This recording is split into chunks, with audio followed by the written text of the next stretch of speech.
So we'll have everybody mute their audio. Because we have a smaller group tonight, we are trying to make it a little bit more interactive. So if you do have your audio going, please feel free to mute yourself.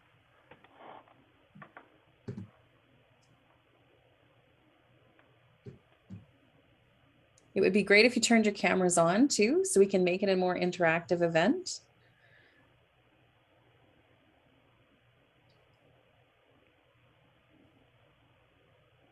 Okay, well, welcome everyone. Obviously, this is not the format that we were hoping for tonight, but to keep everybody safe, we've moved to a virtual event. So we'll start the evening off with a land acknowledgement, and then we're going to move into a Q&A format for the evening. So obviously, abuse will not be tolerated, but we are trying to make this more interactive this evening. So please feel free to turn your video on and wave if you would like to ask a question, or you can use the bottom reaction button, click on it, and there's a button that says raise hand, and then that raises the hand for you, and then I'll call on you, and you're welcome to unmute your audio and ask your question. Anybody who is not being respectful of the panel will be removed from the room. And I just want to let everybody know that the event is being recorded so that we can put it on the website and on social media after tonight. So again, thank you all for coming. The town of Drumheller respectfully acknowledges that we are on Treaty 7 territory, the ancestral and traditional territory of the Blackfoot Confederacy, the Kainai, the Kainai, and Siksika, as well as the Tsuut'ina First Nation and the Stoney Nakoda First Nation. We recognize the land as an act of reconciliation and gratitude to those on whose territory we reside. So I'd like to open the evening by with an exciting announcement. On Monday evening, Mayor and Council did approve a new project director to be taking over for our interim project director, Mark Steffler. So I'd like to welcome Dagan Blakely. She is a professional engineer with Kerwood Lytle Associates, and she's with us this evening. Hi, Dagan. Thanks, Catherine. I'm really pleased to be working with the town of Drumheller on the flood resiliency program in the project director role. We're excited to have you start. Do you want to give everybody a little bit of your background? Sure. So in terms of myself, I'm a senior water resources engineer with Kerwood Lytle Consulting Engineers. I have 20 years of experience working both as a consultant and as an infrastructure owner, including work for the province of Alberta and the city of Calgary. I've managed quite a range of different project and operational teams during my career, including my work at the city of Calgary very recently, which was to deliver on their flood mitigation goals. So it kind of closely relates to the current project director role. And I've also been involved in the Drumheller Flood Resiliency Program since 2019, when I started work for the team doing some dike inspections of the Alberta Environment-owned dikes. And then more recently, I've led a team of engineers and technologists at Kerwood Lytle to design 6 dikes in the Drumheller Valley. So in the coming weeks, I'll be working to get up to speed on the overall program, and also look forward to meeting many of you in person in the coming months as the provincial health regulations allow. Thank you, Dagan. So I wanted, before we get started on our question and answer component for this evening, I just want to give everybody a bit of an update on our Community Advisory Committee. We are excited to say that all of the candidates that have applied have now been interviewed. The results are being reviewed, and we'll be working to assemble a very well-rounded committee with a variety of perspectives and priorities. The selection process will be complete by the end of the month, and then orientation and training will take place for that committee in October. And then they will begin engaging with you as a town by November. So just an update. And if you have any questions about that, feel free to email us. And we'll put that email account in the chat tool. Karen, can I ask you to do that for me, please? Great. Thank you. So I'd like to open up the panel to questions from the floor. So if you'd like to ask a question directly, feel free to raise your hand. We have a number of questions that have been submitted online prior to the event tonight, so I can start with one of those. So the first question I might be able to handle, it is, what is the schedule of community engagement for the rest of 2021? So we plan on talking to the Midland community in November, and then Dike D, or the downtown dike, the phase 2 of that project in December. And that will take us to the end of the year. And I don't see any questions yet. So I'll ask another question from one of the ones submitted online.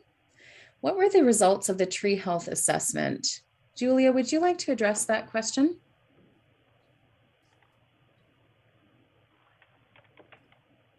Sorry, just finding the unmute button there.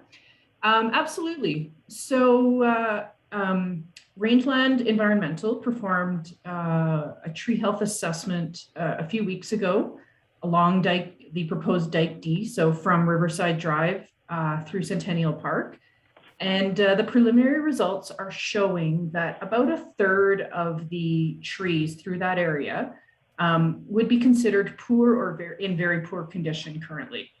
So that's a combination of visual health assessments, as well as coring a subset of those trees in that area. Thanks, Julia.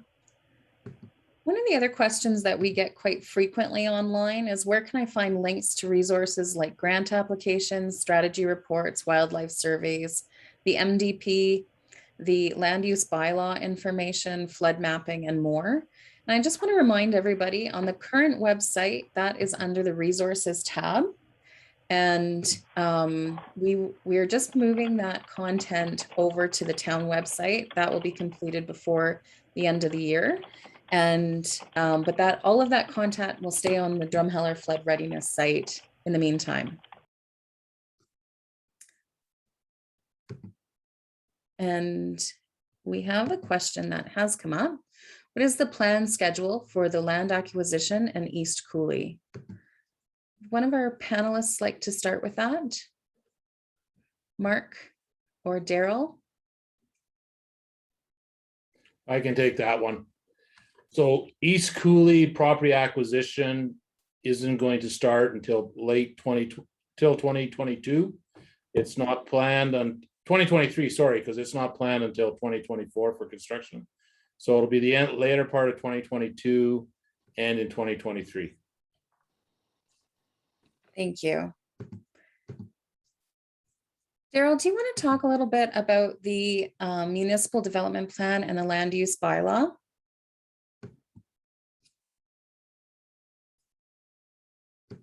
Oh, Daryl, you're just on mute.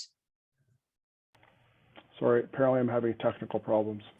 So the question is around the municipal development plan and land use bylaw and the process, or yes, just please. around it?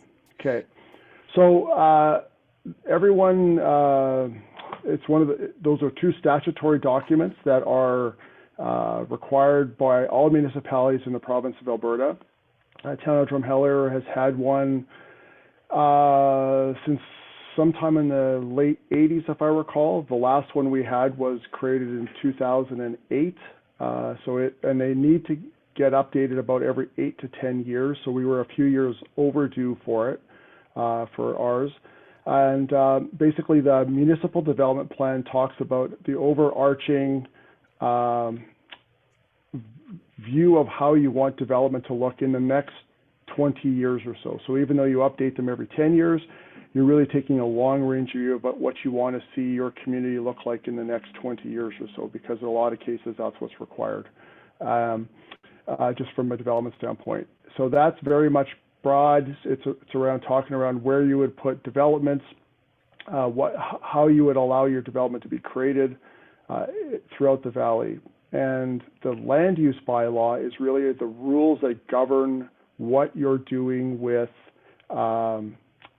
your things like your housing. So what kind of zoning you're allowed to have for housing, or employment districts, or industrial commercial zones, or parklands. You're also things like setbacks for properties, fence height, so some of the bit more nitty gritty. So most people never look at a municipal development plan. If they're doing any kind of building, they only look at the land use bylaw. A municipal development plan tends to be more geared towards developers, people who are looking at changing large chunks of property into something for a residential to commercial or something similar to that. So Great. that's really kind of the overview of them. Thank you. We have a question around Michichi Creek, and maybe Mark Steffler might be our best person to answer this, but I might be incorrect about that. The question is, who makes the final decision on any realignment to Michichi Creek? So I can handle that one. So we're currently looking at some options and refining those options to reduce the impact of the properties on the west side of Michichi Creek. So the ultimate alignment of Michichi Creek is going to be up to the town to do, and then it will go to Alberta Environment for approval under the Water Act application. So it is the town of Drumheller that will finalize that. Perfect, thank you. We had another question come in around the municipal development plan and the land use bylaw. So can you talk a little bit, Daryl, about the community consultation that happened to get to the point where you were able to approve that? Sure. So because bylaws, we generally go out for major bylaws to the public for a public hearing. We did have a public hearing after the first reading. However, we did, I believe it's 13 engagements we did throughout the community. We did a couple in East Cooley, BCF. We went to every community hall. So we were in Knockmine, Newcastle, Midland, and Rosedale, Wayne, and basically went ahead, open forum questions for people to ask questions about it, explaining the purposes of why we were doing it. We had online surveys that were conducted. So we had, I think, if I recall, we had well over 500 people attend altogether, all these events. There was a number of questions that were brought forward. We made some changes as a result of some of the feedback we received. Then some of the feedback that we also had from the public hearing that was held in council chambers in November of last year. Great, thank you. So again, Daryl Drohomersky is the CAO for the town of Drumheller. We have a number of our flood office team on the line, including our interim project director, Mark Steffler. We have our newly appointed project director who will be beginning on September 27th, Dagan Blakely. We also have Ernie Webster with IBI and Mark Brotherton with Parkland Geotechnical. And we also have the Sweet Tech team from the Downtown Dike, Eric Sweet and Julia Tarnowski. So if you have any questions, please let us know. Looks like another question has come in, a follow-up question to the Michichi Creek question. What if Alberta Environment does not approve the change to that creek? I'm going to add on to this because for Liz's question there, I just want to clarify the section of Michichi Creek up to where the wood wall is in the creek, that is town. Everything upstream of that from the wood wall to the bridge is Alberta Transportations. They own that portion of the creek. So we are working with Alberta Transportation to upgrade to their section of the creek. I don't foresee any problems with Alberta Environment and the creek, just as it has been realigned once. But that will be part of the negotiations back and forth with them and the property owners. So, Dagan, what's your thoughts on that? I would say, given that portions of the creek have already been impacted and realigned, what we would want to do is when we do any further realignments, add in some work to see if we can improve the quality of the habitat in the creek at the same time. So do a little bit more, do some bioengineering, some planting in conjunction with the creek realignment there, and hopefully improve conditions. But we will need to maintain sufficient channel to convey the flood flows there. And so we'll definitely have to balance that out in between how much of the creek is impacted and how much the landowners are impacted in that reach. Thank you. We had a question come in. It says, I'm interested to hear how you've adjusted your flood plans to address underground water flooding in Newcastle. We don't need added height. We need underground work on our berm. Who would like to address that one? Mark? Brotherton? Yeah, sure. Again, the intent of the project is to design against overland flood, and the fact is just the way that the natural subgrade works in a lot of the communities along the river is that you may or may not have favorable subgrade conditions. And we know from some of the geotechnical work that has been done by KCB that there are areas in Newcastle that have unfavorable conditions in terms of very shallow gravels and overlying sands that make it easier for the water during the flood to move back in underneath the berm. And if you have a house that's in close proximity to that, with depending on the elevation of the basement, there's a chance that the basement may get flooded. We've been pretty consistent in talking about that in the last few town halls. That's a situation that isn't part of the design criteria for what we want to do.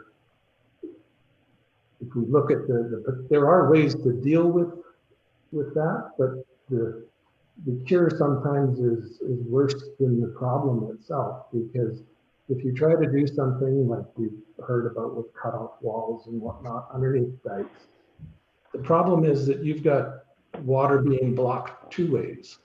So you basically block the water during the flood as it tries to move back into the area, but on a more frequent basis, you're going to end up damming up the water that's trying to move from the valley walls and across the town sites to the river, and it's going to dam up in behind these walls and cause a very frequent seasonal problem. Likely you'd be dealing with snow melt in the spring, and if you have any periods of extended heavier prolonged weather, that the rainfall might also cause the water to back up in behind any kind of a cutoff wall. So the practicality of it isn't very high. And then if you look at the type of options that you would have for a cutoff wall, you're going to end up having to, you can't dig a trench through the gravels. You're not going to be able to hold a hole open. So you're going to end up having to sheet pile or use some kind of a system like that. And the costs for trying to do that, you find would be exorbitant. If you're looking at a place like Newcastle, you pretty much would have to encircle the entire town site along the river and tie it back into the high ground near the highways, or the highway or Newcastle Trail. So you've got a sheet pile wall that's going to be 800 or 900 meters long. And the cost of that would probably be 2 or 3 times the cost of the dike itself that we're putting in place to protect you against overland flow. Thanks, Mark. I'm just going to add on to that. None of the flood works that have been done in High River, Rag Creek, or the city of Calgary, i.e. in the Sunnyside area of city of Calgary, has done work to prevent groundwater infiltration back underneath the berms. So it's not the practice in any of the berms that are being done throughout southern Alberta right now. Thank you. A follow-up, a different question. This comes regarding East Cooley. When is the plan for the development of the dike in East Cooley? When is that design going to be released to the impacted landowners? That won't be until 2023 when we start negotiations on that portion. Thank you. One of the questions we had come in earlier online, if a private property is in the floodway and a dike is built to protect the property, would we still be allowed to develop or put a home on it, or will development in any floodway area be denied?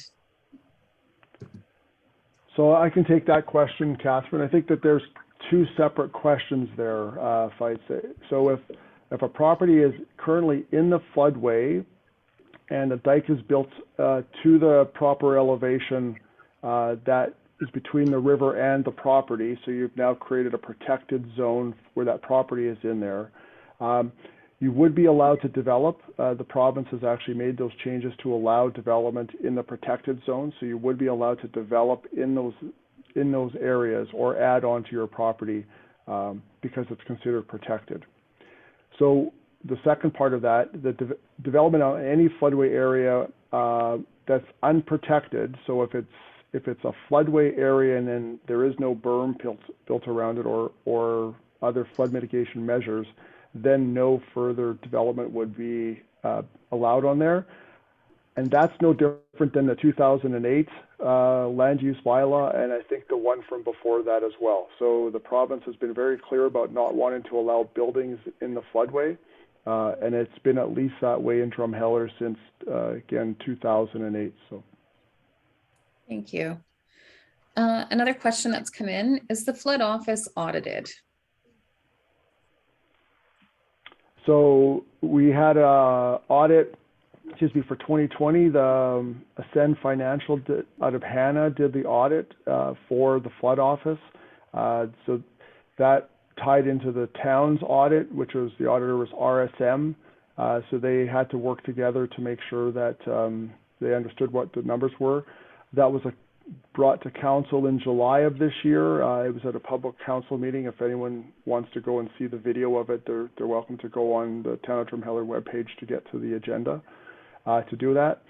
There was no issues that were identified with the audit back in July. So I guess that's the end of the question. To answer that question, the other part is that the province and the federal government, as a result of funding, are also, especially the federal government, is very, very up on us making sure that we're spending all of our dollars correctly. So there's a constant check and balance in place with the federal government through the disaster mitigation adaptation funding grant. So, thanks, Daryl. The next question I'll direct to the Sweet Tech team. So we have Eric Sweet and Julia Tarnowski. This question pertains to the timeline for the downtown berm along Riverside Drive. When will we know what is happening along Riverside Drive?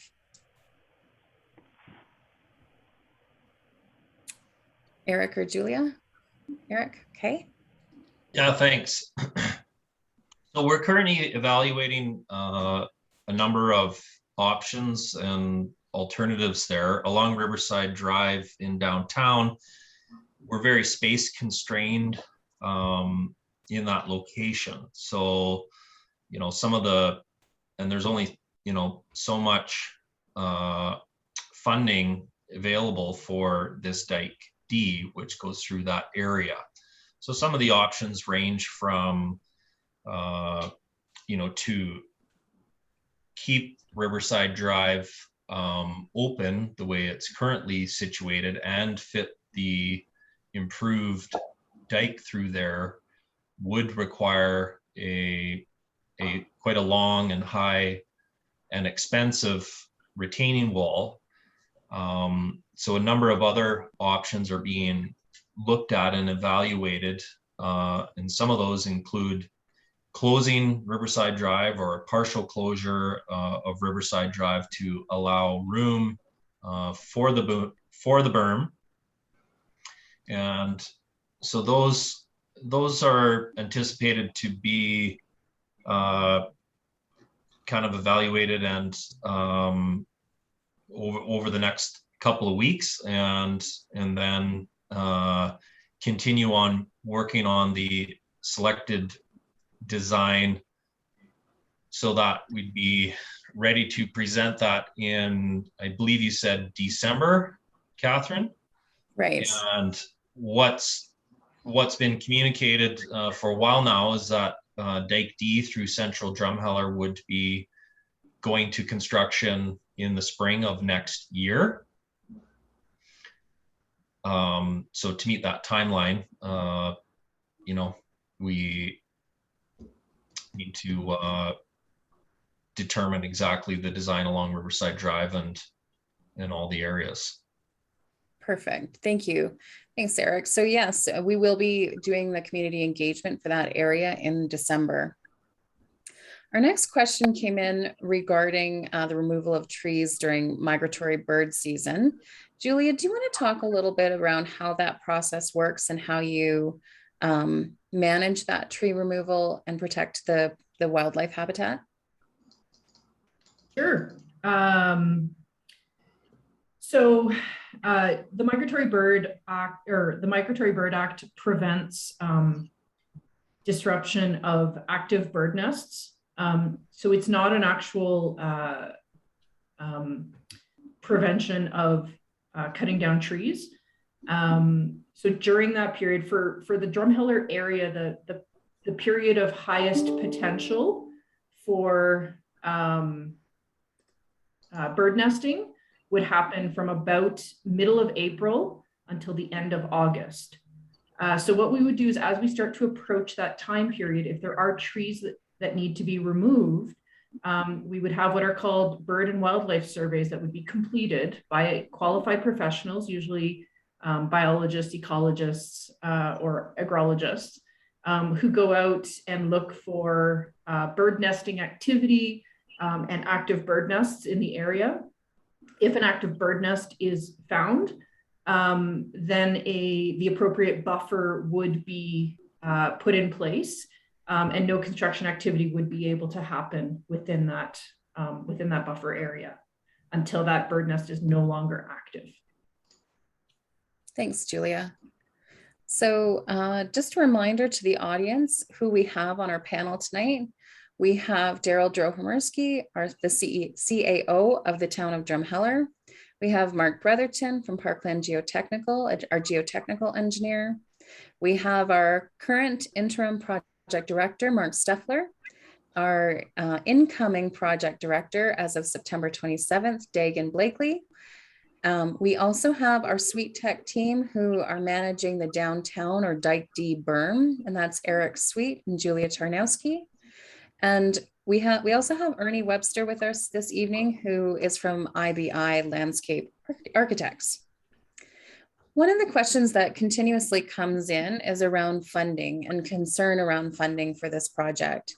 Daryl, do you want to speak a little bit around the confirmation of funding, what funding is currently in place, and how that has been confirmed? Sure.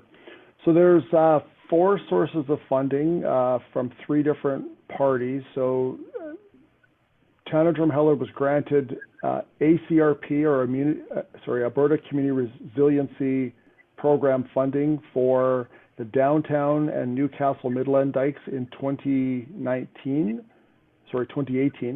And then the province added more money in 2019 to the project. So that first part is about $6.5 million. They added a further $20 million to the project in 2019. And then the federal government added about $22 million through the Disaster Mitigation Adaptation Fund that we were successful in subscribing. And we applied to all of these funds for the funding. So it wasn't like they just handed us money. So that total is about $50 million, of which 10% is required to be funded by the by the municipality. So the town of Drumheller is providing $5 million in grant funding as well to this project. And so some of the money has been provided to us up front. The provincial money has been. The federal money is rebated to us as the project continues on. So there is no money provided up front for that. So again, our project is $55 million. The Disaster Mitigation Adaptation Fund has reopened their process for application. So I think Dagan mentioned at the beginning of the evening that they are, through KWL, they're working on some additional dikes. So there are some dikes, because of the change in elevation and flow rate, that we had not identified in the first go round. So we'll be applying for those in this uptake, which is due in middle of October, if I'm not mistaken. So, Thanks, Daryl. I just want to remind the audience that you're welcome to ask a question. If you want to just turn your camera on and wave at me, I can direct the question to you. It looks like we're just having a bit of a technical issue with the chat at the moment, but that is being fixed. So if you have any questions, feel free to just turn your screen on and unmute your mic and ask it. If you could wave first, that would be great. Another question that we had come in from the online tools was, how will the rainwater in Knack Mine get to the river if there is a berm? Mark Steffler, would you like to address that? I can. So any of the natural ground channels and drainage courses that are existing, they'll have culverts put through them, through the berm, to drain the lands. On those culverts, there will be sluice gates or valves that'll be shut off during the flood to keep the water from backing up into the underneath the dikes and into the upstream lands. So, and those drainage courses are just going to be designed for a 1 in 100 year event. So, okay. Great, thank you. Julia, this question might be best directed towards you or Eric. Can you talk a little bit about what's going to happen in Centennial Park?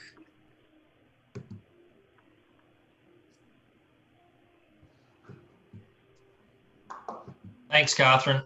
So in Centennial Park, of course, it's a very important public green space to the, to the downtown core and the residents of Drumheller.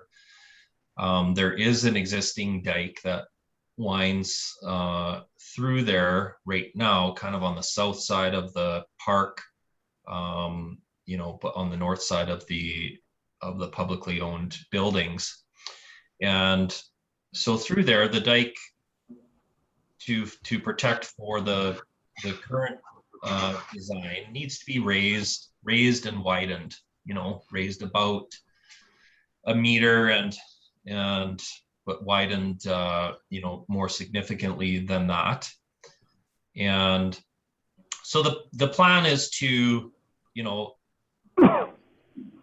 in general, is to raise and widen the current dike and try to return the green space back to its current usable condition, with a paved bike path, walking path on top. Some trees will need to get removed for sure, and we're currently, with the tree health assessment that Julia was talking about, we're mapping that and trying to take that into consideration as well. But the idea is to build a taller and wider dike through that area, but return Centennial Park, back to similar condition as it is now. Thanks, Eric. Mark Brotherton, this might be a question for you. Are there any plans to look into dry dams or spillways upstream like Calgary's done? I think that's better for me to take, Catherine. Okay, Yeah. sorry about that. So, Mark Steffler? yeah, we did look at that. And if memory serves me correct, to minimize flooding, we'd need to have a storage somewhere around 150 million cubic meters of water upstream of Drum. That's about 1.5 the size of the Springbank Dam, the dry reservoir that they're building. And that has an area of about 88 hectares, 800, what is it? I think it's about 900 hectares is what that encompasses. So in order to get that storage in the valley of the river, we'd have to flood land about 20 kilometers upstream of any impoundment structure. And a lot of that is just, the difference there is due to the valley walls being steep and trying to get water into somewhere where it can be stored, versus Springbank Reservoir, where it's fairly flat land. and you can more easily redirect the water. So we have looked at it. It's not feasible or economical to do. Plus the environmental impacts and approvals that would need to be required to do that would take years to accomplish. So I think hopefully that answers that question. Thanks, Mark. That does. So the chat tool is now working properly. There's always a glitch. So thank you everybody for your patience. It also, my team has just put the information for the website online or on the chat tool. So if you need that, feel free to take a look. Please feel free to pop those questions in. The next question Julia addressed at our last town hall. So maybe you're the best one to address this, Julia.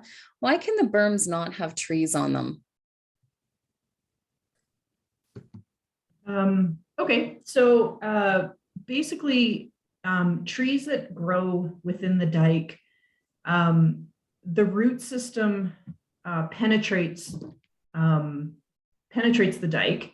And then creates weak spots within the dike that water can get into, which then can create sloughs or areas that weak spots within that dike. During flood events, what also happens is you can get undermining of those trees. The trees then fall down and the whole root system comes out, and you now create a very weak spot or a breach within the dike.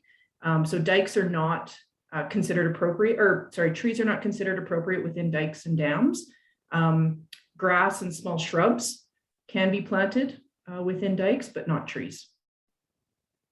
Thanks, Julia. And maybe as a follow-up to that, do you want to speak a little bit about the 5-to-1 tree replacement strategy?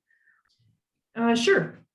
So as we all know that, because trees cannot be within the dike, there will be trees that will need to be removed for the dike upgrade.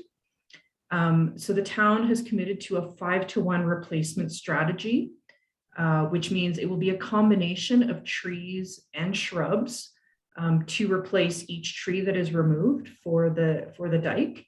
And particularly the landscape architects will provide input into where those trees and shrubs will go, and the appropriate trees and shrubs to be planted for that replacement strategy. So they are coming up with a list of appropriate trees and shrubs and different vegetation that are conducive to the conditions in Drumheller. Thanks, Julia.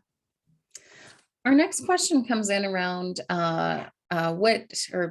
the question is, what is System 2100 and how is it connected to the flood mitigation plan? Daryl, would you like to address this? Sure. So System 2100 is, the 2100 had two connotations. One is that it was equivalent to, it's really a lot of the CN rail line through town that's at around 2100 CMS, or cubic meters per second in elevation. And so the thought was that we're all quite confident that anything south of the line would not be touched as far as floodwaters go, because that would be again above the 1850 that the province is telling us is sort of the 1 in 100. And then the second connotation of 2100 is that the idea is of doing the work in Drumheller Valley through the flood mitigation would protect us to the year 2100, or for approximately the next 75 years.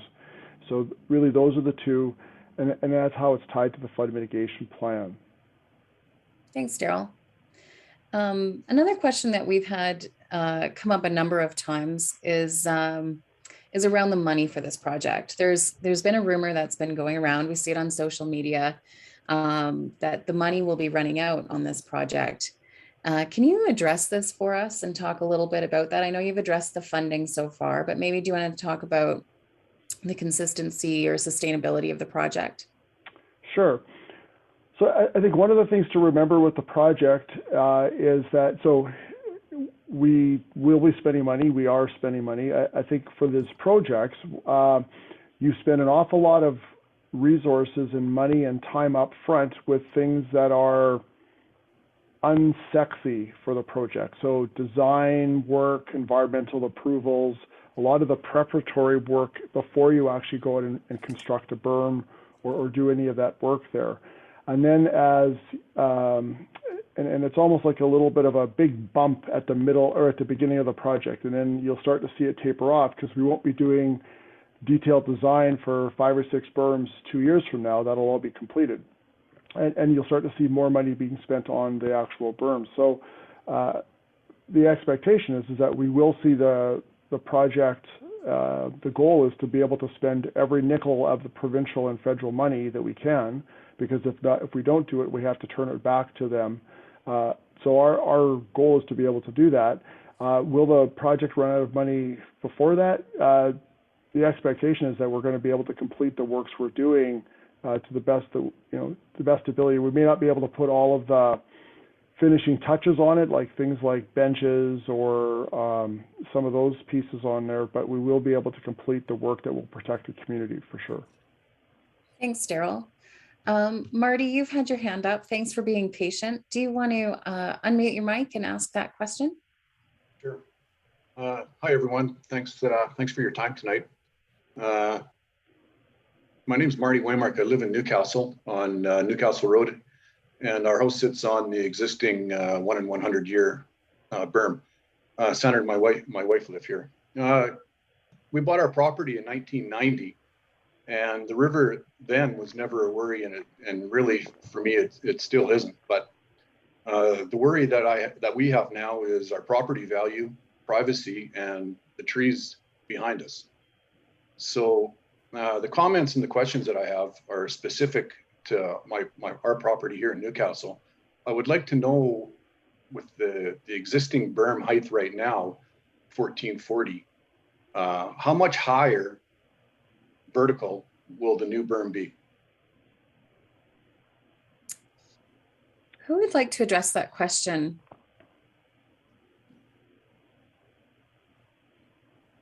Mark Steffler, are you available? I see you there. Yeah, I'm here. I can answer that one. So Marty, in behind your house, we were just talking about it the other day. If I recall, it's about a meter higher, 1 to 1.2 meters higher than what it currently is. So we're currently looking at options to minimizing the impact on your property. So I've got the team coming up with some concepts. And then the plan is to come meet with you in the very near future, just to go over those plans and to have a look at them and to show you the impact. So what does that actually mean? It means we'll be coming to meet with you before the end of October to go over what's actually going on. So when I was told earlier on that my property would not be affected, that's changed?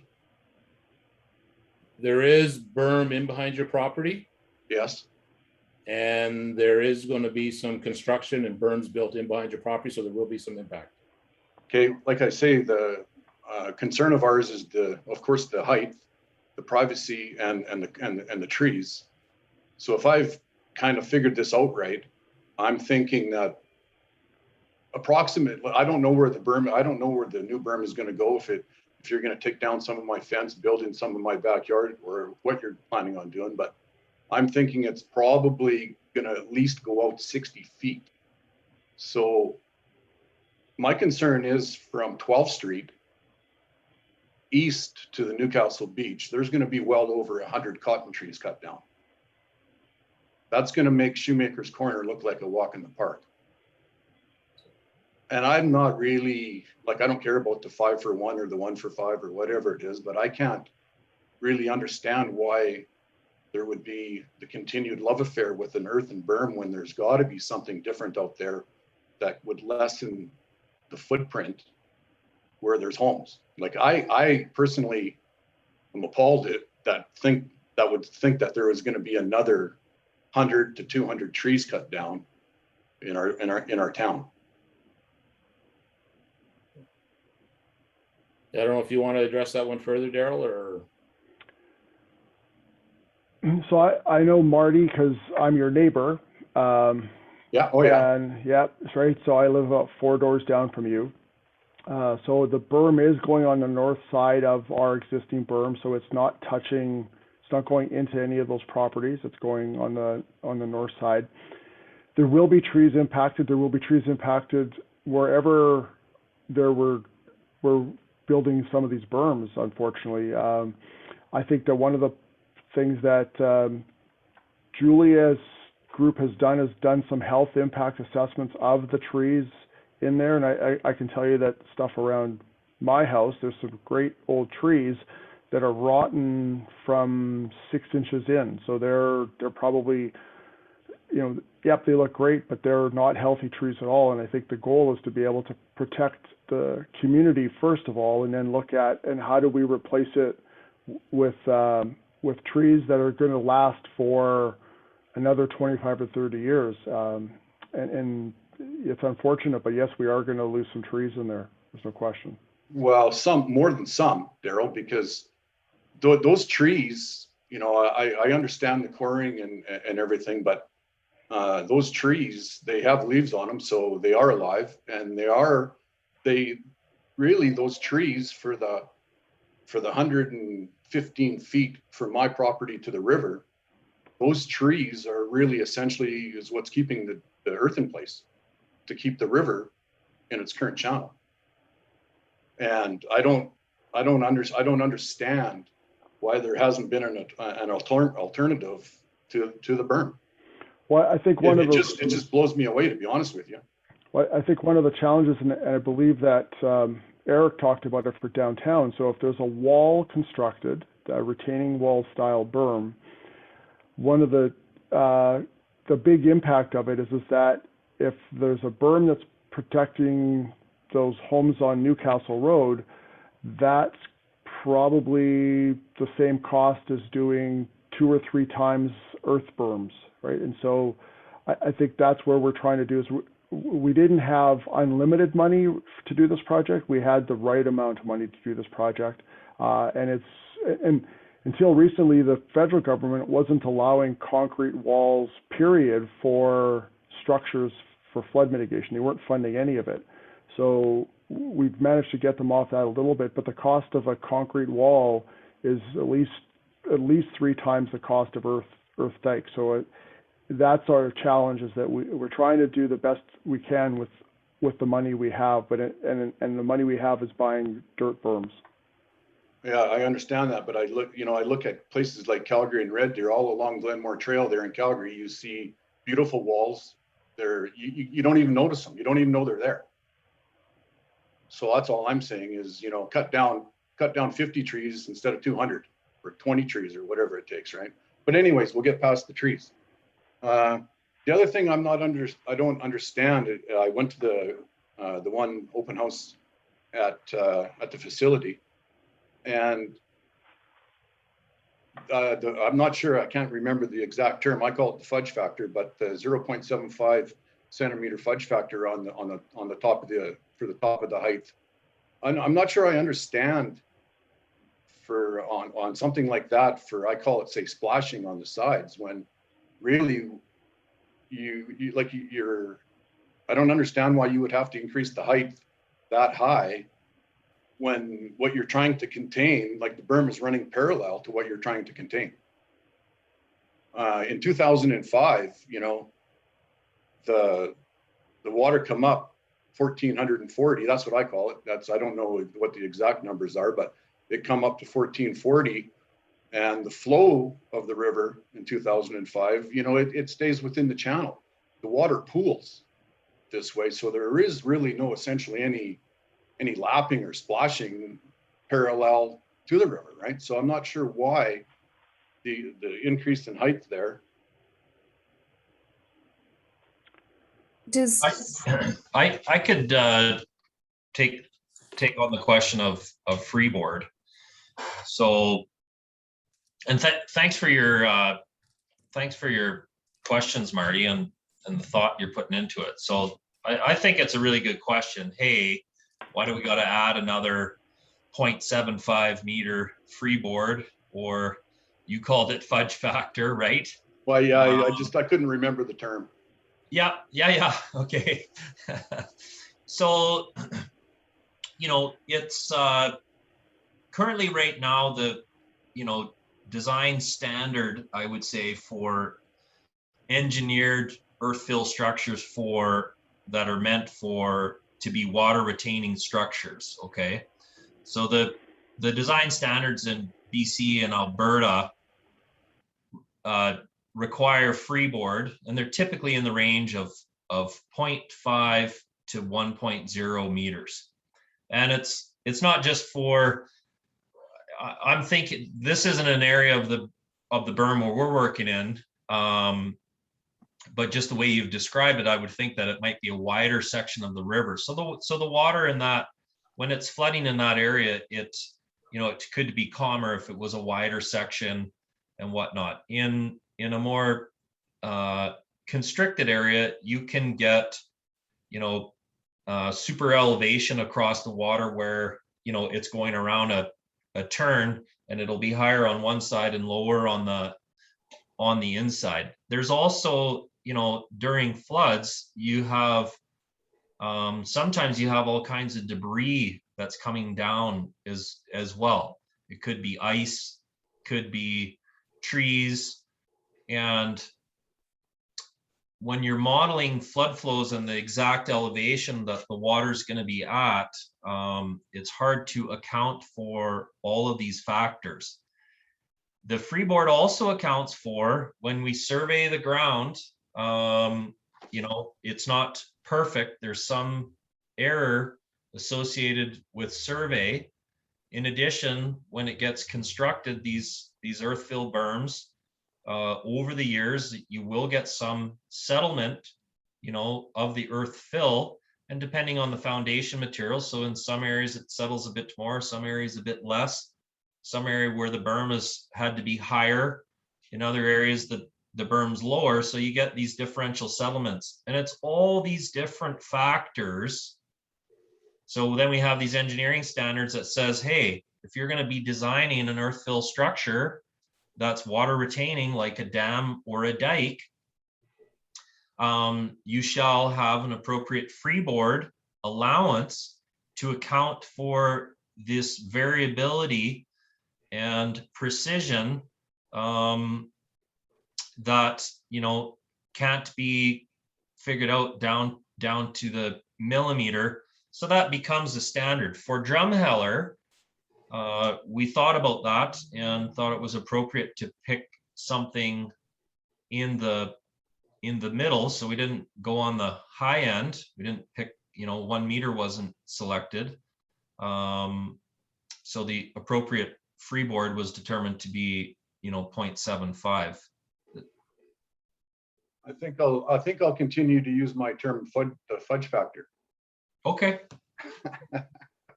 Marty, I'm not sure if it's helpful, but Eric, do you just want to add to that it's not this team's decision to not put the trees, or that the trees can't go in the berm, that's an engineering standard? Yeah, so likewise, freeboard is one of these standards. Another one would be annual inspections of dams and dikes. And if there is trees growing out, then there will be recommendation to, cut those or remove that, because it creates a potential weak point, where when it's needed, it's easier to see on dams because, they're holding back water all the time. On dikes, it's very infrequent, so, right. And so we don't tend to think of them as a water retaining structure, but until it's needed. And it's those few days, or, that 1 week, in Drumheller, it's, kind of every 5 to 10 years where it's really needed. Right. And it's a design standard. In Canada, we actually have some of the best standards for earth fill structures, dams and dikes, and that's through the Canadian Dam Association. So I just have thanks for your reply there. I just got a couple more questions on the existing structure that we have right now. With we have existing trees just on the other side of my fence on the berm, which were planted, I don't know, 35 years ago or whatever. They have not been touched yet. Are they staying? You know? They are inside, they are planted right on the existing berm. So if they're staying, I'm assuming the new berm will be on the other side of them. They are staying, Marty. Yeah, Okay. they're the new berm. If I recall, and it's funny, I can only, because of course it's not finalized yet. We're still trying to work on alignment in there to minimize the impact of trees and everything. But if I recall it, the new berm is actually going to sort of tie into the slope. So the top of the berm, then it goes down on the north side of your property. The new berm, I think, is going to tie onto that and go up from there. So Tie the on trees to the existing side slope, then? Correct, yeah. Okay. So the other thing, I just had a couple more questions, was the existing trees, and you've answered my question about the gas line that runs parallel right inside the berm then to the existing gas line. And then my last question, I'd like to know, just with the size of this berm, what kind of material are we using for fill, or are you using for fill? I'm hoping you're not going to say that you're going to tear down a bentonite hill. It's a great question for Mark Brotherington. Yeah. I know we've got lots of bentonite, but I'm not sure if that's what we want to be using, is it?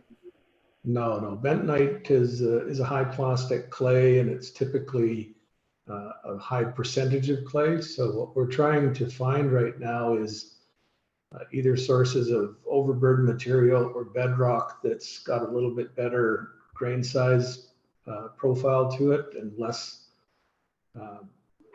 high plastic material. Bentonite would be the absolute worst stuff to use. And unfortunately, there is a lot of bentonite in the area, and we're in the process of looking at sources from one end of the valley to the other to try and find some appropriate clay material. Okay, I appreciate everybody's answers. Thank you. Marty, I just want to clarify one thing for Marty. I had you at the wrong spot, Marty. You're on 1188, right? Newcastle Drive?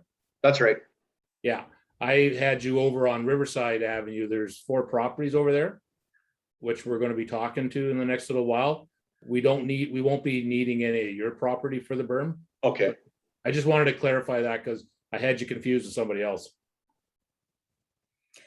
So I see a question from Liz and Pat, and I think another one just came in. I just wanted to follow up, Marty. You mentioned something earlier on, and I thought it was a good question because it's been asked quite a bit. You were worried about privacy. Do you want us to address that as well before we let you go? Well, I had it on my list. I just didn't know how much time you were going to allot me. But yeah, that like the privacy, the trees, the privacy, and our property value are the 3 main. And I'd like, yeah, exactly. Like, is there? You know, I guess I'd like to know if there is going to be a walking path on the structure behind us, because that is going to be what affects the privacy more than anything, right? People looking down on our property.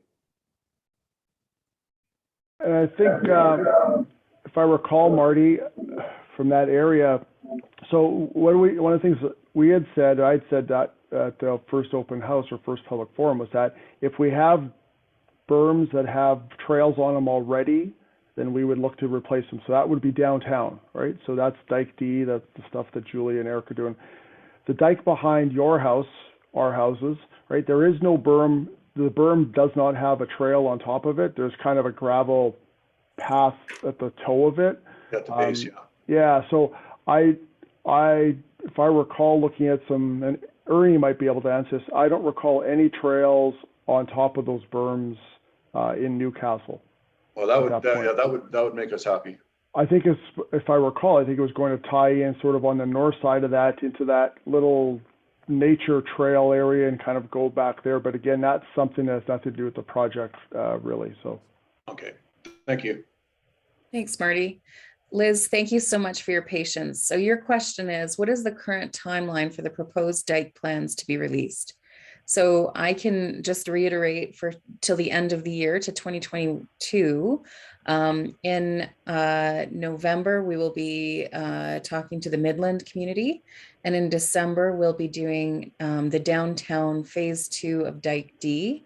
Mark Steffler, do you want to speak a little bit further into the timelines for the rest of the communities? Well, right now, Newcastle, Midland, and Dike D downtown are scheduled for 2022, so those will be coming up. Dikes A, B, and C, so Dike A, those are all on the north side of town, north side of the river, from basically the hospital to the travel lodge. Those will all be released next year, probably Q1 of next year. Those will be released because they're currently being finalized. And Knack Mine is 2023 construction. So next year, we're going to be doing the negotiations with the Knack Mine people, and those will be released probably latter part of next 2022. And then East Cooley will be 2023 when we get those negotiations done with the people. Thanks, Mark. Pat asks, how much money was spent on the gravel trail that was built between the Cambria Bridge and the Hoodoos? I'll take that one. I don't know the exact amount. I know that, so the town of Drumheller, and you can look at that in our budget documents online, we put at least $25,000 a year every year to do trail development in the valley. So I know that we spent that 25,000 of that money, regular budget money, and then I want to say there's probably another $25,000 spent on doing the rest of the work in there. Thanks, Daryl. Wayne asks, when can we know where the berm in Newcastle will be positioned around the area of 10th Street West and the creek that flows there and borders some properties to the south? I'll take that one only because, again, it's my neighborhood. So, and we've been talking about it a bit. So that's one of our challenges. That has been one of our challenges, is the going through the Newcastle area with a proposed berm. The Newcastle Park area, because we've been trying to minimize the impact to the recreational facilities in there. So I will say that our goal is to release it and show everyone this, as Catherine has pointed out, before Christmas time. I think that one of the way the berm is going to tie in is it's going to just be on top of the existing berm that's there right now. So it's going to be on the north side of that little drainage coulee in there. I think that this land on the south side of it all is high enough that there is no flood mitigation works that's needed at that point. It's just a matter of raising the dike on the north side. So, thanks. Wayne, do you have a follow-up question to that? I just see your hand up there if you want to unmute your mic. Yes, I do. Thank you. The question there are a couple of properties that if that creek backs up, and I'm wondering whether that creek is going to be going through a berm to have or is it going to be basically unprotected at all? Because there are a couple of properties that I'm not sure exactly where the flow rates would get to, but that is a question that I do have. So the idea is to try to leave those areas as free and open as possible, so not put them through a culvert or anything like that. So if I recall that area, there is no plans to do anything other than probably clean up that creek a little bit, take some of the material that's in there out, but there's no plans to do any. And then on the south side of that, and if I recall, and I don't recall exactly, the lowest house is the one that's right to the east of the creek. And that property is high enough that is, if I'm not mistaken, is well above the 1850 level for that area. Okay, that's like I do in 05, the water, we did sandbag in there and the water was on its way, but that wasn't 1850. Thank Right. you for that. That's something that I needed to know regarding that property. And when you do clean up that creek, there is a wonderful tree shelter belt there of trees that have grown for the last 25 years. I'm assuming you won't be cutting those down because it would that'd be a dickens of a mess to. Are you going to be able to work somewhat surgically in there? Well, and then when I say we're going to clean it up, like there's a bunch of concrete that's been dumped in there, used as Yeah. riprap to try to protect the banks. So Yeah. I think it's cleaning that up. And I guess precision would be a good word to use. Like we're not looking to take all of it out because we don't want it. We do need to protect it. But then the berm there was a bit of a berm elevation that was raised last year. So that area has all been cleaned up and there's no more trees, I think, that were taken out on that part of Newcastle Park there. So, Well, that's good to hear. Yes, thank you. Thanks, Wayne. We have another question, Daryl. This is directed towards you. As a landowner in Lehigh who has been in limbo since 2015, should I be looking for a substantial decrease in my assessment as I can't develop my land and I can't sell it? I guess I'm reading the question again, and I guess my question is that, so since 2016, which is since I've been in town, there has been development in Lehigh, so people have built homes there. I think some of your neighbors have had properties built there, so I guess I'm not sure how that's limbo for you. I'm not sure, if I'm not mistaken, the assessment on your property, because you and I have spoken before, Pat, is pretty low. So I'm not sure how much you're there, how much lower, and I guess there has been, if I'm not mistaken, 2 or 3 or 4 property sales, not counting any flood mitigation sales, over the last few years in that area. So I guess I'm not sure. Yeah, this is probably a question that is more very specific to you, and I can't answer it to say that you have a lot of can'ts in there, and I'm not sure if there's any can'ts that's possible, right? Pat followed up by saying I'm in the floodway.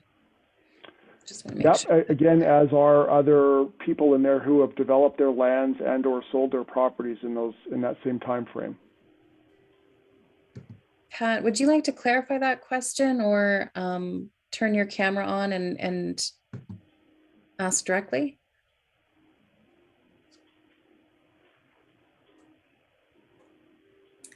While we wait for Pat to respond, we're getting lots of questions online around should flood mitigation stop while we're prevented from having in-person community engagement. And so I'm not sure, Daryl or Mark, if you'd like to address that. Well, I guess my thought is that this might be the new norm for quite some time. I'm not sure how an in-person can be a different engagement than something like this. I think, again, our goal originally, as you pointed out at the beginning, Catherine, is that we had thought we would be able to do in-person meetings at Newcastle Hall tonight, as a matter of fact. So, yeah, I guess I'm not sure how, but we don't know, those are things outside of our control. I think from our standpoint, we still have to be able to go forward. I think there's about 20 people online tonight, so which is not a poor showing for this. But I think that if we stop this, there is still a sunset. If we're going to spend the money, the the federal government has given us a date to spend it by, and so we can't push that out because other projects are also moving. And I think maybe if some of the other engineering firms want to talk about their projects that are continuing on with this new normal of online conferencing. So someone's following up and saying the difference is there's a lot of people who don't have access to the internet. And so that's true. So we are advertising in a few other areas that are not internet based. And I'm making myself available for phone calls or video calls for those people to get their questions answered as much as we possibly can under the current restrictions. We do have a follow-up question from Pat Daryl. The question is, I know who developed and they had an insurance claim. Please let me know who else developed. Almost all other sales have been to the town. So is this something that we should take offline because we're talking about specific homes and Yes. people's properties? Yes. Okay. So yeah, and Pat, I'll direct you to email us directly and we can set that up for you. So my email address is drmfloodinfo@drmprogram.com. Our website is floodreadiness.drumheller.ca. As we come to the end of the evening, please feel free to ask any other questions that you'd like to ask. And we will be back again on Friday afternoon. So if you'd like to attend that event, we'd love to have you. You're always welcome to come back and ask more questions. You register the same way that you registered in the past or for this evening. So that would be at floodreadiness.drumheller.ca. Our email address is drmfloodinfo@drmprogram.com. Can that go in the chat box just for everyone to see? Yeah, we're just There you putting go. that there right Perfect. now. Thank you. I see our email popping up, and maybe we'll just put our website address again because it's further up the chat, so everybody can see that. Thank you. Are there any other questions that we can answer for you while we have our team here tonight? So again, we thank everybody for coming. If you have specific questions that you'd like answered, please feel free to email me directly at drmfloodinfo@drmprogram.com, and I'll speak to the team and get those questions answered as much as I possibly can. We have lots of resources online at floodreadiness.drumheller.ca. We'll stay on for a couple more minutes here, but we are wrapping up. So if you do have a question, please make sure to ask it right now, and then we'll wrap up the evening. And Pat, I will call you tomorrow. I see your note on there, so.